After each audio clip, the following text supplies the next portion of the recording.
ਸਮਾਂ ਹੋ ਚੁੱਕਾ ਅੱਜ ਦੀ ਕਹਾਣੀ ਦੇ ਉੱਤੇ ਆਪਾਂ ਝਾਤ ਮਾਰੀਏ। ਕੀ ਕਹਿੰਦੀ ਅੱਜ ਦੀ ਕਹਾਣੀ, ਕੀ ਕਹਿੰਦਾ ਅੱਜ ਦਾ ਵਿਚਾਰ, ਪ੍ਰੋਗਰਾਮ ਦੇ ਇਸ ਹਿੱਸੇ ਦੇ ਵਿੱਚ ਕਰਦੇ ਹਾਂ ਸ਼ਾਮਲ।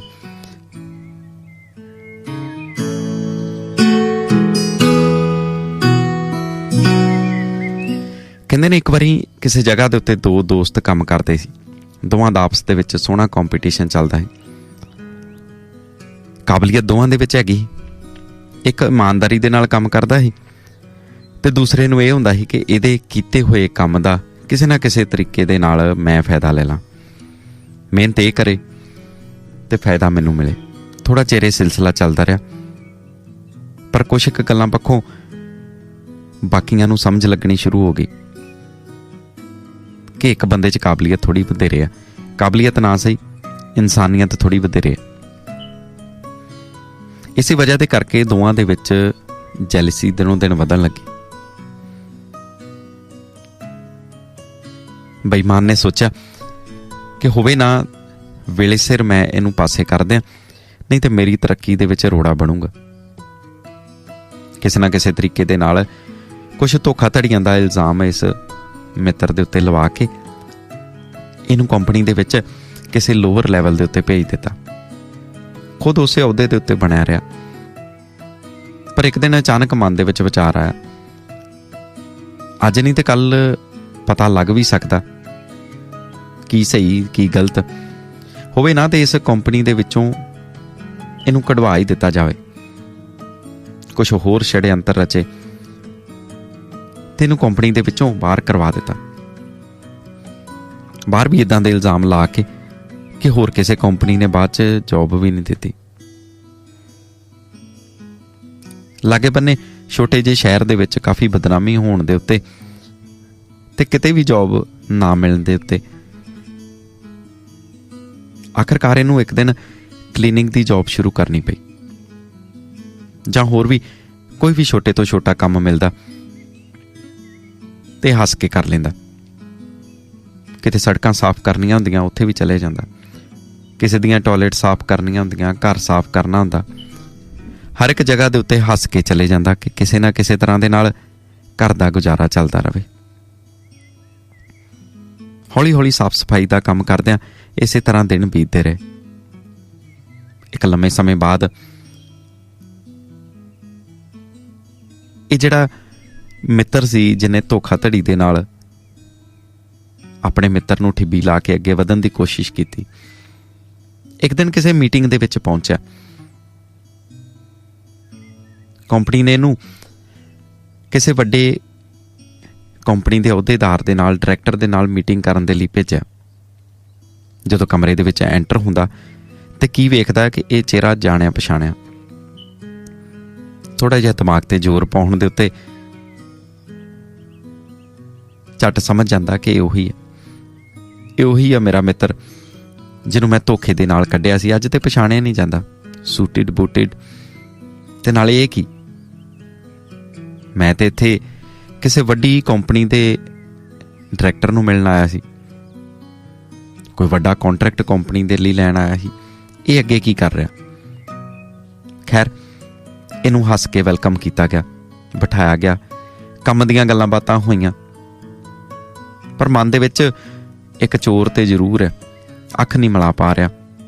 ਮਨ ਦੇ ਵਿੱਚ ਇਹ ਵੀ ਆ ਰਿਹਾ ਕਿ ਪੁੱਛਾਂ ਤੇ ਸਹੀ, ਇੱਥੋਂ ਤੱਕ ਪਹੁੰਚਿਆ ਕਿੱਦਾਂ? ਮੈਂ ਤੇ ਉੱਥੇ ਦਾ ਉੱਥੇ ਹੀ ਹਾਂ ਜਿੱਥੇ ਪਹਿਲਾਂ ਸੀ, ਪਰ ਪੁੱਛੇ ਵੀ ਕਿੱਦਾਂ? ਪਰ ਆਖਰਕਾਰ ਜਾਣ ਲੱਗੇ ਨੂੰ ਪਿੱਛੋਂ ਆਵਾਜ਼ ਮਾਰ ਕੇ ਆਪ ਹੀ ਦੱਸਦਾ ਕਿ ਜਿਹੜੇ ਟਾਈਮ ਤੂੰ ਮੈਨੂੰ ਠੋਕਰ ਮਾਰੀ ਸੀ, ਮੈਂ ਉਹਦੇ ਲਈ ਤੇਰਾ ਥੈਂਕ ਯੂ ਕਰਨਾ ਚਾਹੁੰਦਾ। ਜੇ ਮੈਂ ਉਸੇ ਕੰਪਨੀ ਦੇ ਵਿੱਚ ਬਣਿਆ ਰਹਿੰਦਾ ਤੇ ਸ਼ਾਇਦ ਅੱਜ ਵੀ ਤੇਰੇ ਵਾਂਗੂ ਇਸੇ ਤਰ੍ਹਾਂ ਦੇ ਨਾਲ ਦੂਸਰੀਆਂ ਕੰਪਨੀਆਂ ਦੇ ਤਰਲੇ ਮਾਰ ਰਿਹਾ ਹੁੰਦਾ, ਅੱਜ ਵੀ ਕਿਸੇ ਬੌਸ ਦੇ ਤਲਵੇ ਚੱਟ ਰਿਹਾ ਹੁੰਦਾ। ਪਰ ਉਹ ਜਿਹੜੀ ਉਦੋਂ ਤੂੰ ਮੈਨੂੰ ਠੋਕਰ ਮਾਰੀ, ਚਾਹੇ ਮੇਰੇ ਦਿਨ ਬਹੁਤ ਔਖੇ ਲੰਘੇ, ਚਾਹੇ ਮੈਂ ਹਰ ਛੋਟੇ ਤੋਂ ਛੋਟਾ ਕੰਮ ਕੀਤਾ, ਭੁੱਖਾ ਵੀ ਸੁੱਤਾ, ਪਰ ਮਨ ਦੇ ਵਿੱਚ ਇੱਕ ਵਿਸ਼ਵਾਸ ਰੱਖਿਆ ਕਿ ਮੈਂ ਇਮਾਨਦਾਰ ਹਾਂ, ਮੈਂ ਇਮਾਨਦਾਰ ਹੀ ਰਹਿਣਾ, ਮੈਂ ਮਿਹਨਤੀ ਹਾਂ, ਮੈਂ ਮਿਹਨਤ ਕਰਨੀ ਆ ਤੇ ਮਿਹਨਤ ਕਰਕੇ ਮੈਂ ਕੋਈ ਵੀ ਮੁਕਾਮ ਹਾਸਲ ਕਰ ਲੂੰਗਾ। ਇਸੇ ਵਜ੍ਹਾ ਦੇ ਕਰਕੇ ਹੌਲੀ ਹੌਲੀ ਕੁਛ ਛੋਟੇ ਲੈਵਲ ਤੋਂ ਜਿਨ੍ਹਾਂ ਦੇ ਨਾਲ ਵੀ ਮੈਂ ਕੰਮਕਾਰ ਕੀਤਾ, ਉਹਨਾਂ ਦੇ ਵਿੱਚ ਆਪਣਾ ਵਿਸ਼ਵਾਸ ਬਣਾ ਕੇ ਅੱਜ ਮੈਂ ਇੱਥੋਂ ਤੱਕ ਪਹੁੰਚਿਆ।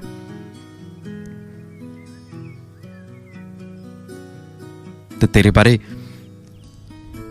ਮੈਂ ਕਦੀ ਕਿਸੇ ਨੂੰ ਗਲਤ ਨਹੀਂ ਦੱਸਿਆ। ਤੇ ਕਹਿੰਦੇ ਨੇ ਇਸ ਤੋਂ ਵੱਡੀ ਹੋਰ ਕੋਈ ਚਪੇੜ ਨਹੀਂ ਹੋ ਸਕਦੀ, ਇਸ ਤੋਂ ਵੱਡਾ ਹੋਰ ਕੋਈ ਮਿਹਣਾ ਨਹੀਂ ਹੋ ਸਕਦਾ, ਇਸ ਤੋਂ ਵੱਡੀ ਹੋਰ ਕੋਈ ਸਜ਼ਾ ਨਹੀਂ ਹੋ ਸਕਦੀ ਕਿ ਤੁਸੀਂ ਜ਼ਿੰਦਗੀ ਦੇ ਵਿੱਚ ਉੱਥੇ ਦੇ ਉੱਥੇ ਖੜੇ ਹੋ। ਜਿਨ੍ਹਾਂ ਦੇ ਲਈ ਤੁਸੀਂ ਮਾੜਾ ਕਰਦੇ ਹੋ, ਉਹਨਾਂ ਦੇ ਸਾਹਮਣੇ ਝੁਕ ਕੇ ਤੁਹਾਨੂੰ ਬਹਿਣਾ ਪਵੇ। ਉਹ ਤੁਹਾਡੇ ਵਿੱਚ ਤੁਹਾਡੇ ਨਾਲੋਂ ਅਹੁਦੇ ਤੋਂ ਕਿੰਨੇ ਵੱਡੇ ਹੋ ਚੁੱਕੇ ਹੁੰਦੇ ਆ।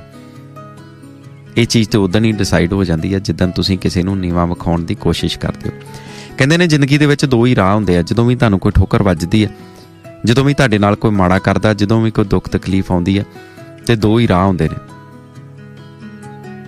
ਇੱਕ, ਤੁਸੀਂ ਦੂਜਿਆਂ ਨੂੰ ਗਾਲਾਂ ਕੱਢੀ ਜਾਓ, ਮੇਰੇ ਨਾਲ ਇਹਨੇ ਮਾੜਾ ਕੀਤਾ, ਉਹਨਾਂ ਨੂੰ ਤਾਨੇ ਮਿਹਣੇ ਦੇਈ ਜਾਓ, ਆਪਣੀ એનર્ਜੀ ਵੇਸਟ ਕਰੀ ਜਾਓ ਉਹਨਾਂ ਦੇ ਉੱਤੇ, ਆਪਣੀ ਕਿਸਮਤ ਨੂੰ ਕੋਸੀ ਜਾਓ, ਰੱਬ ਨੂੰ ਗਾਲਾਂ ਕੱਢੀ ਜਾਓ। ਤੇ ਦੂਸਰੀ ਕਿਸਮ ਦੇ ਲੋਕ ਜਿਨ੍ਹਾਂ ਨੂੰ ਕਦੀ ਵੀ ਕੋਈ ਰੋਕ ਨਹੀਂ ਸਕਦਾ, ਉਹ ਹੁੰਦੇ ਨੇ ਜਿਨ੍ਹਾਂ ਨੂੰ ਸਿਰਫ ਅੱਗੇ ਦੀ ਦਿਖ ਰਹੀ ਹੁੰਦੀ ਹੈ, ਜਿਹੜੇ ਸਿਰਫ ਇੱਕ ਚੀਜ਼ ਦੇ ਵਿੱਚ ਵਿਸ਼ਵਾਸ ਰੱਖਦੇ ਨੇ ਕਿ ਜੋ ਹੋ ਗਿਆ ਉਹ ਹੋ ਗਿਆ, ਉਹਨੂੰ ਮੈਂ ਹੁਣ ਵਾਪਸ ਨਹੀਂ ਕਰ ਸਕਦਾ। ਗਾਲਾਂ ਕੱਢ ਕੇ ਕਿਸੇ ਨੂੰ ਮੈਂ ਅੱਗੇ ਨਹੀਂ ਵੱਧ ਸਕਦਾ, ਰੱਬ ਨੂੰ ਕੋਸ ਕੇ ਮੈਨੂੰ ਕੋਈ ਸਕਸੈਸ ਨਹੀਂ ਬਣਾ ਸਕਦਾ। ਸਕਸੈਸਫੁਲ ਬਣਨ ਦੇ ਲਈ ਤੁਹਾਨੂੰ ਮਿਹਨਤ ਕਰਨੀ ਪੈਂਦੀ ਹੈ। ਤੇ ਜਦੋਂ ਵੀ ਇੱਦਾਂ ਦਾ ਰੱਬ ਨਾ ਕਰੇ ਕਦੀ ਕੋਈ ਮੌਕਾ ਬਣੇ, ਤੁਹਾਡੀ ਸਾਰੀ ਦੀ ਸਾਰੀ ਸ਼ਕਤੀ, ਸਾਰੀ ਦੀ ਸਾਰੀ એનર્ਜੀ ਇਸ ਚੀਜ਼ 'ਤੇ ਕੇਂਦਰਿਤ ਹੋਣੀ ਚਾਹੀਦੀ ਹੈ ਕਿ ਮੈਂ ਕਰ ਸਕਦਾ, ਤੇ ਹੁਣ ਅੱਗੇ ਮੈਂ ਕੀ ਕਰਨਾ ਉਹਦੇ ਬਾਰੇ ਸੋਚਾਂ, ਨਾ ਕਿ ਪਿੱਛੇ ਕੀ ਹੋਇਆ, ਕਿੰਨੇ ਕੀਤਾ, ਉਹਨਾਂ ਨੂੰ ਗਾਲਾਂ ਕੱਢ ਕੇ ਆਪਣੀ એનર્ਜੀ ਵੇਸਟ ਕਰਾਂ, ਉਹਨਾਂ ਨੂੰ ਨੀਵਾਂ ਵਿਖਾਉਣ ਦੇ ਲਈ ਜੋ ਉਹਨਾਂ ਨੇ ਕੀਤਾ ਉਹੀ ਉਹਨਾਂ ਨਾਲ ਵਾਪਸ ਕਰਾਂ। ਸੋ ਇਸ ਸਾਰੇ ਕੁਛ ਦੇ ਵਿੱਚ ਤੁਹਾਡੇ ਤਰੱਕੀ ਦੇ ਰਾਹ ਬੰਦ ਹੋ ਚੁੱਕੇ ਹੁੰਦੇ ਨੇ। ਕਹਿੰਦੇ ਨੇ ਜਦੋਂ ਵੀ ਪਰਮਾਤਮਾ ਤੁਹਾਨੂੰ ਠੋਕਰ ਮਾਰਦਾ ਤੇ ਸਮਝੋ ਕਿ ਤੁਹਾਨੂੰ ਅੱਗੇ ਵਧਣ ਦਾ ਇੱਕ ਨਵਾਂ ਮੌਕਾ ਦੇ ਰਿਹਾ। ਉਹ ਕਹਿੰਦੇ ਨੇ ਨਾ ਕਿ ਪੌੜੀ ਦਾ ਇੱਕ ਡੰਡਾ ਛੱਡੋਗੇ ਨਹੀਂ ਤਾਂ ਉਸ ਤੋਂ ਉਤਲੇ ਦੇ ਉੱਤੇ ਕਿੱਦਾਂ ਜਾਓਗੇ। ਸੋ ਆਓ ਇੱਕ ਪੈਰ ਇਸੇ ਤੇ ਭਾਵੇਂ ਰੱਖ ਕੇ ਅਗਲਾ ਪੈਰ ਵਧਾਈਏ ਤੇ ਪੌੜੀ ਦੇ ਅਗਲੇ ਡੰਡੇ ਤੇ ਚੱਲੀਏ। ਆਸ ਕਰਦੇ ਹਾਂ ਅੱਜ ਦੀ ਕਹਾਣੀ ਤੋਂ ਜ਼ਰੂਰ ਕੁਛ ਨਾ ਕੁਛ ਸਿੱਖਦੇ ਵਧਾਂਗੇ, ਅੱਗੇ ਤੋਰਦੇ ਹਾਂ ਪ੍ਰੋਗਰਾਮ ਨੂੰ ਅਗਾਂਹ। ਦਿਨ ਤੁਹਾਡਾ ਵਧੀਆ ਰਵੇ, ਚੜ੍ਹਦੀ ਕਲਾ ਦੇ ਵਿੱਚ ਰਹੋ।